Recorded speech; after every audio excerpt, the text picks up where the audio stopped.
Hey guys, welcome to another very exciting tutorial here at the PhotoshopTrainingChannel.com. My name is Jesus Ramirez and you can find me on Twitter at JRFromPTC. In this tutorial, we're going to take a look at Photoshop's video editing and animation capabilities. We're going to do so by creating an animated GIF out of a video I recorded from my cell phone. You can download this video to follow along if you like. Download it from my website, PhotoshopTrainingChannel.com. It's going to be a very simple animation, but this tutorial will teach you all the basics of working with the Photoshop timeline. If you've never used a timeline panel before, or you're not very familiar with it, then this tutorial is perfect for you. Many of the people who watch this channel are people who are mostly used to working with still images, so I thought it would be a good idea to create a video teaching the differences in photo and video workflows, and to teach you how to take advantage of Photoshop's adjustment layers and other tools to enhance your videos and animations.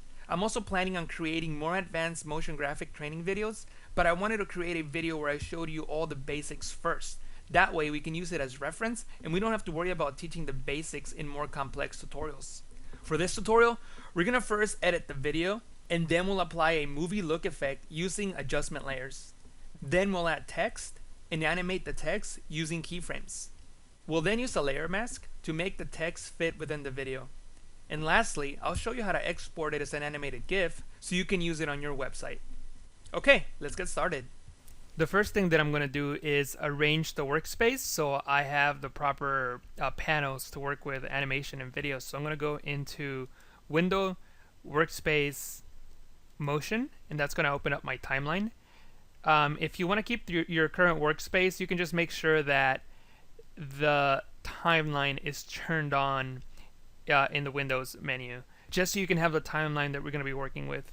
Okay, so now we're going to open up our video. So I'm going to go to File, Open, and I'm going to select this video here called Street.mp4. Photoshop can open up different types of video files. MP4 is just one of them. The other video types that Photoshop can open are listed here, and there's actually more than you see on the list there. And pretty much any video that you create with your cell phone or digital camera, you should be able to open it with Photoshop. So click on your video, press open. And the first thing I want to show you before we even get started with the video is how Photoshop handles videos as opposed to images. When you open up an image in Photoshop and you save it as a PSD, the image is embedded onto your Photoshop document. With videos, this is not the case. So I'm going to close this file that has the video we opened up. I saved it, and I'm just going to close that. Then I'm going to take the video that we used, and this is a file that we just saved. I'm going to take this video, and I'm just going to rename it, and I'm just going to add a 2 to that. And I'm going to open up my Photoshop file. Photoshop is telling us that it can no longer find this file. That's because Photoshop does not embed videos onto the PSDs like it does with images. Photoshop simply references the video files that you use. So you have to be a little bit more organized when you're working with videos. So make sure that all your videos are saved in a folder that it's not going to get deleted or renamed or misplaced. So if you ever see this window pop up, click on Choose and then find the video that Photoshop is asking you for. In this case, it's easy as this video here. We just renamed it. And just click on open. But sometimes you might accidentally delete the file, rename it, or move it to a different location, and Photoshop is not going to be able to find it. So once you see the check mark here, you can just press OK, and we can continue working with the video. So I just wanted to bring that up right away because a lot of people are used to working with images and they don't realize that videos work just a little bit differently. One other thing I want to tell you before I get started is that I was having some issues with Photoshop in videos. I discovered that Adobe Generate creates problems when working with video, so I had to disable Adobe Generate. So if you're having issues, you might need to disable it as well. So to do that, you can go to Edit, Preferences, Plugins, and make sure that Enable Generator is unchecked. So I just wanted to give you those 2 warnings before we got started. Okay, so now that we've gone through that, let's start talking about actually working with video in Photoshop. And I'm going to make the timeline just a little bit bigger. I'm going to click and drag on the edge here till I see the double arrow and drag up just so we can have a little more room. I'm briefly going to go over the different sections of the timeline panel. These buttons here are called the transport controls, and they control the video. For example, this one, if you press this button here, the play button, is going to play the video, as you can see there. Now, one thing about playing the video, you notice that it's a little slow. That's because Photoshop needs to render the video as it's playing it. That's what this little green line here is.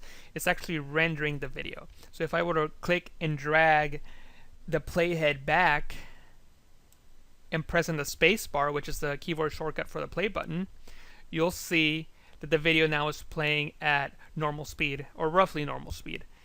And once it gets to the edge of the green line there, it's going to slow down and it's going to start rendering again. When it gets to the end, it's going to stop. I can hit the spacebar again to play the video. The other part of the timeline that you need to be aware of is the time indicator, which is this here. And here you'll see the number of frames, and this is the time. So this is 1 second here. So 15 frames, 1 second, 15 frames, 2 seconds, 15 frames, 3 seconds. If you want to zoom in so we can get a closer view of the frames and seconds, you can click and drag this handle here to zoom in. So now you'll see each individual frame, and you can also click on these buttons to zoom in and to zoom out. But I like clicking on the little handles here better. This composition here is 9 seconds long. And we can clip this video to make it shorter by clicking and dragging on the edges. So we have this video here of this car driving through. And I simply want to create an animated GIF that starts right before the car shows up. So start somewhere around here, and it plays through to just as soon as the car leaves the frame.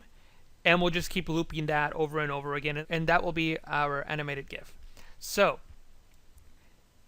I want it to start right about here, right before the car shows up on the screen. So to clip this video layer, I can hover over the edge here till I get that black double arrow bracket cursor. I can click and drag to the right, and you'll see the preview there showing me where the new start point is. And it'll snap right on that on the playhead, and then I can let go, and I can come back to the beginning now, and you'll see that the video will start right before the car shows up on screen.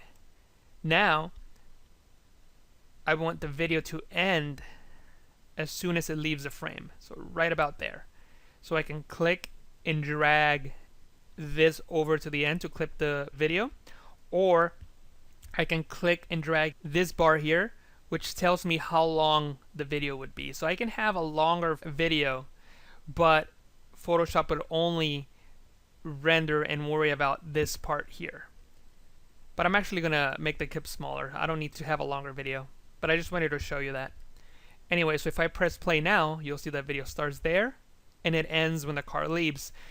If you want to have the car looping back and forth so we can get a better understanding of how this is going to look on an animated GIF, you can click on the flyout menu here and click on loop playback, press play, and the car is just going to keep looping back and forth, and you'll get a very good idea of what the animated GIF is going to look like. I'm just going to press stop on that.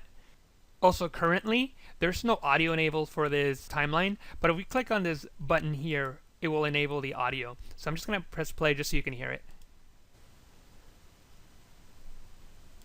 You can also click on this icon here to add more audio or another track if you want to, but we're not going to be working with audio in this project, so I'm just going to disable this. I just wanted to point that out. We can also click on this arrow here, and it's going to show us the different keyframes that we can add to this video. For example, I'm going to grab a guide, click here on the side on the rulers, and if you don't have your rulers, you can just press Control R to enable them or disable them. I'm going to click and drag and just put a ruler right here, right at the bottom here where the tree starts out. And I'm going to click on the position keyframe to add a keyframe, and that's that yellow thing you see here. I'm going to do a timeline zoom, click and drag, just so we can zoom in on the timeline and we can see more of the footage. And we can see the keyframe here. Now, the way keyframes work, if you're not familiar with them, is every time I make an adjustment to the position, this is what this is controlling, I'm going to create a new keyframe. So I'm going to show you how that works. I'm just going to go to the end of the video. Right here, this is the end. And then I can click and drag this layer and move it away using the move tool. Notice that Photoshop created another keyframe. So if I click on this arrow, it'll bring me back to the previous keyframe. If I click on this arrow here, it'll take me to the next keyframe. I'm gonna go to the first keyframe, which is where the video starts, and I'm gonna press play. And you can sort of see how that works. Photoshop takes the information from the first keyframe, the information for the second keyframe, and fills in everything in between. In this case is as the position. There's also opacity, so I'm going to go back to the first keyframe and I'm going to turn on the opacity keyframe. I'm going to click on the next keyframe arrow, which is the one up here, so it takes me directly above the other one, and I'm just going to bring the opacity down. If I go back to the beginning, I can press on this button here to go back to the beginning of the animation and click play. You see that the layer moves and it brings the opacity down, and that's what that animation does. And style controls the layer styles, so I can double click on the layer style and maybe I can add a color overlay. Start with red, move it to the end, and add another color overlay, but this time we'll make it green. So now if I click and drag, you'll see that layer starts out as red and it turns green as we move along. We can also move keyframes to change the speed of the animation, or to change where the animation starts or ends. We can delete them by clicking on them. When they're yellow, you can just press the delete key. You can also copy and paste keyframes. So I'm just going to click on the stopwatch here to delete all those keyframes, because we're not going to be using these particular keyframes now. I'm just going to go to File and Revert, but you know what? If I do a revert, it's going to lose the connection to the video, so I'm just going to close it instead, and I'm just going to open it again. So File, Open the street.psd, and it's going to tell me that it needs to find the missing video. So I'm just going to click on Choose, Find the Video, and press Open, and then OK. Alright, now we can start working with the video again. So I need to find my start point once again, and that was right about here, right before the car shows up. Click and drag,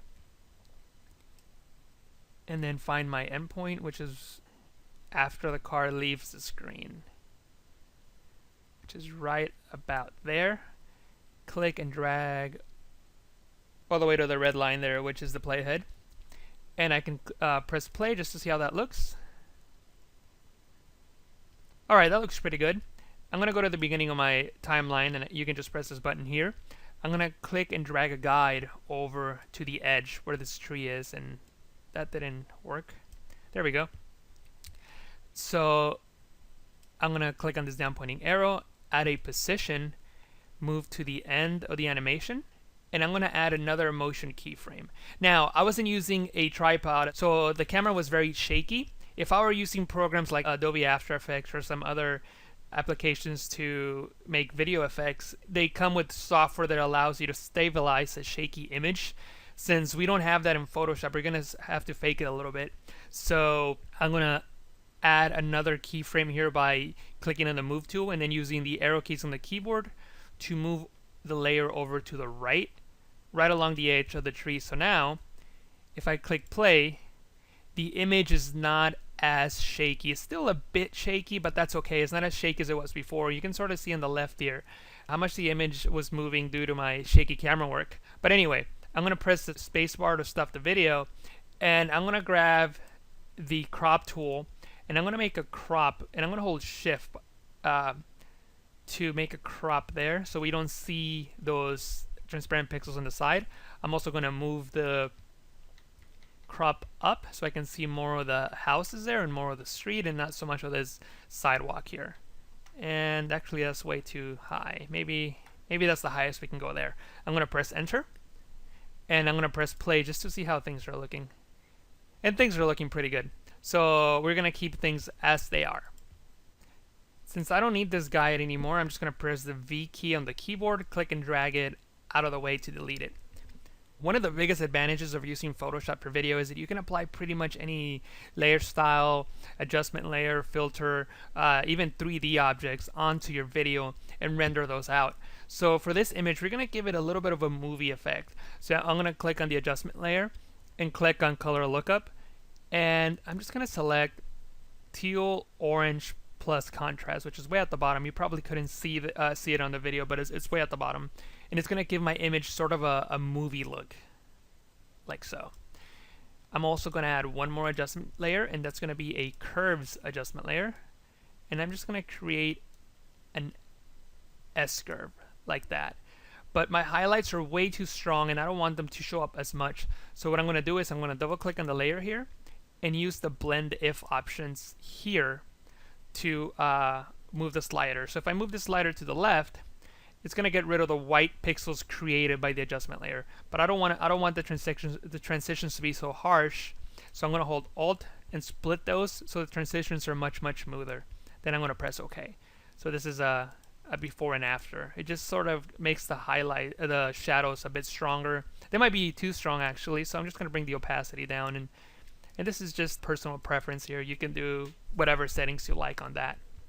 But anyway, this is a movie look effect that we created just by adding 2 adjustment layers. Another thing we can do to this video is add text. So I'm going to click on the text tool. I'm going to choose white as my foreground color. I'm going to click there, and I'm just going to type the word speed. Press Control Enter when I'm done. Now notice that Photoshop created this speed layer on the same video group as the one we were currently working on, and that's not what we want. We want to create a new video group, so we can click and drag this layer and put it on top of the video group we were working on, and now the word speed is on top of the video we were working on. And I'm going to make this the same length as the previous video group. I'm going to press Control T to transform to make this word speed bigger. And by the way, I'm using Arial italics for the font, so I can put that there. What I'm going to do now is I'm going to convert this into a smart object. I'm going to click on it so it opens up, and that way we can add more elements to this, and it will all be animated on this same video layer. And I'll show you how that works. I'm going to click on this. I'm going to add a new layer, and I'm just going to fill it with 50% gray. And the only reason I'm doing this is just so I can see what's going on. So I filled it with 50% gray. I hit Alt and backspace, Option backspace on the Mac to fill. I'm also going to click on the crop tool, and I'm just going to drag this down, maybe this over to the right, this over to the left, and move this up just a little bit, and press Enter. And again, this background layer, I'm going to fill it again, Alt backspace, Option backspace, so I can fill that. What I'm going to do now is I'm going to Control click, Command click on the thumbnail here, this icon of the T, so it makes a selection around the word speed. I'm going to create a new layer, and I'm going to fill that layer with white. Control D, Command D to deselect. Then I'm going to go to Filter, Blur, Motion Blur, Angle of 0, Distance, maybe just a little bit more than that. 42 pixels seems to be okay. And I'm going to click on the Move tool and drag it over to the left. And actually, I'll press Control T, maybe bring that in and bring that back like so. I'm going to add a mask. Press B on the keyboard for my brush tool with black. I'm just going to make a big brush and sort of hide that, but I need a soft brush. So yeah, something like that. So maybe make that. Don't make those lines as strong. And maybe bring the opacity down a little bit. And actually, you know what? On the mask, I'll even add the motion blur on that as well. And I'll add it again on the layer. And that looks like it'll work. It doesn't need to be perfect. And also I can create a new layer, select black as my foreground color, and then just create a, oops, that was a little too long, create a shadow. So maybe something like that. And I'll add a mask, increase the size, and then just sort of fill the bottom part and with black, and I'll fade it out so it's not completely gone. It's just semi-transparent. Bring the opacity down, something like that. So I'm just gonna disable layer 1 so it's transparent. Press Ctrl S to save. Close this, and if we come back, we see the changes that we made to the layer. And if we want to, we can press Ctrl T to make it bigger. And I think we need to make the shadow a little bit more transparent and the blurriness of the word speed a little more opaque. So I'm going to double click on the smart object, press OK. I'm going to enable this just so we can see it, and I'm just going to increase the opacity to like 100%. Or actually, this is the shadow. I'm going to bring the opacity on that a lot lower, so maybe 15%. And this is the blur, and we'll put that up all the way to at 100%.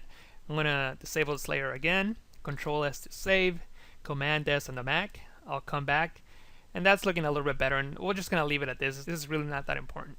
But anyway, so I'm going to come back to the beginning of the video, and right after the car passes the tree, I want this word to appear.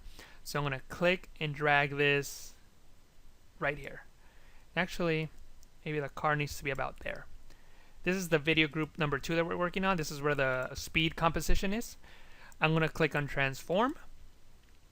I'm going to move the playhead, wait till the car leaves the video, then I'm going to click and drag while holding shift and move that all the way to the, you know what, I'm noticing already that it's too low.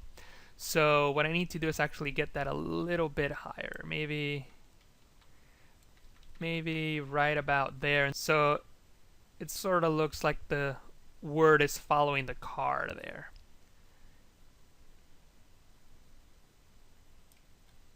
While I'm over the first keyframe, I'm going to move up just a little bit, and then you'll see it follow the car.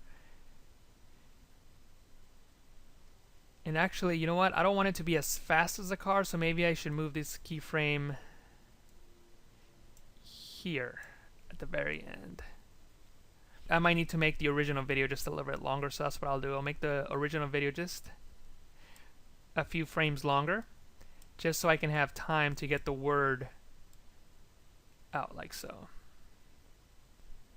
I'm going to click on the speed group layer once again, and I'm just going to make the speed text layer longer so it fills up the entire animation, because we made the animation longer. So I'm just going to close it and save it, and now you can see it there. If you notice, just a second ago it was gone because the timeline of the smart object was not long enough on that text layer. But anyway, so now let's play our animation and see what that looks like.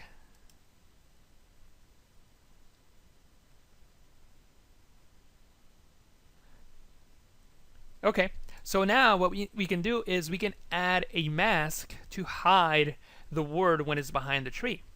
If I add a layer mask, notice that we get layer mask position and layer mask enable keyframes, and I find them a little hard to work with, and I'll show you why.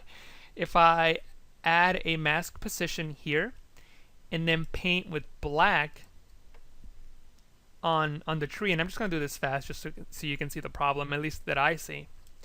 You'll see that I painted with black and it hides the text, and it sort of looks like the text comes out from behind the tree, which is what we want. But then if we move to the end of the timeline and maybe we want to paint on this post here, once we paint, the layer mask changes and it doesn't create a keyframe, because the only keyframe this has is for a layer mask position, and that's not what we want, and that's not going to solve our problem. There's two ways of fixing this problem. You can unlink the layer mask from the smart object, and that will allow us to mask out the word speed from behind the tree, and will also allow us to add a mask behind this post, so it looks like the word speed goes behind the post as well. So notice that the layer mask didn't change there, so you have to unlink it. I'm going to fill it with white now. The other way of working around this problem is by adding a layer mask to the video group, and that's what I'll do. I'm going to add a layer mask to the video group. I'm going to come back to the beginning of the animation. I'm going to grab the quick selection tool, click on layer 1, which is the video, and simply make a selection around the tree. And it's okay if you go up into the sky, that really doesn't matter. Click on the video group 2 layer mask, fill with black. Click on layer 1, select this post, and hold Alt Option on the Mac to subtract from the selection, still using the quick selection tool. Then I can click on the video group 2's layer mask and fill with black again, and you'll see what happens. Now you can actually see it here on the icon, and if I hold Alt and click, Option and click, you'll actually see the layer mask. That's what I did. I'm going to press Control D to deselect, and I'm going to press the space bar on the keyboard to see what that looks like. So now it looks like the word speed is coming from behind the tree, and it goes behind this post here.